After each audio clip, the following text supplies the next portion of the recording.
Hello friend, welcome back to my channel. তো আমি যাচ্ছি হলো মেয়ের স্কুলে। আজকে একটু জলদি যেতে বলেছে, যেহেতু এখানটাতে আষাঢ়ি পূর্ণিমা না সরি আষাঢ়ি একাদশী পালন করা হবে স্কুলে। তার জন্য বলেছে যে মানে স্কুল ড্রেস না পরে আসতে, যে কোনো কিছু পরে আসতে।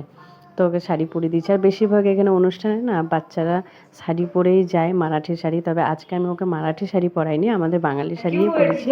আর বললাম ভাই চলো আন্টিকে দেখে আসতে। আমি পাশের বাড়িতে গেছিলাম আন্টিকে দেখাতে, তো তারপরে আবার স্কুলে চলে এসেছি। আমি ভাবছিলাম যে ও পরে হাঁটতে পারবে কি না, তবে হাঁটতে পেরেছে। আর আমাদের সোসাইটিতেও দেখো এই যে পালন হচ্ছে।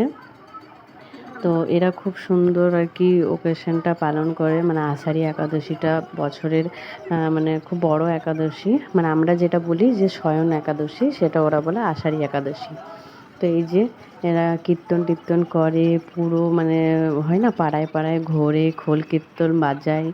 তো এই যে সোসাইটিতে কত সুন্দর আর কি মহিলারা নাচ করছে, আর ছেলে মানুষগুলো সব গান করছে, মানে ওদের ভাষায় যেটা আমরা কীর্তন বলি সেইটা আর কি, ঠাকুরের নাম করছে।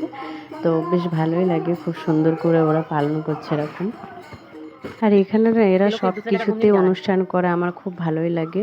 আর সেওসির স্কুল থেকে ওকে নিয়ে চলে এসলাম তার মধ্যেই আমি। আর স্কুলের ভিডিও পাঠাইনি, তবে ফটো পাঠিয়েছিল, এই যে তার মধ্যে কিছু ফটো। তো মিনি ব্লগটা তোমাদের কেমন লাগলো জানিও, লাইক কমেন্ট শেয়ার করো। দেখা হচ্ছে পরের ভিডিও।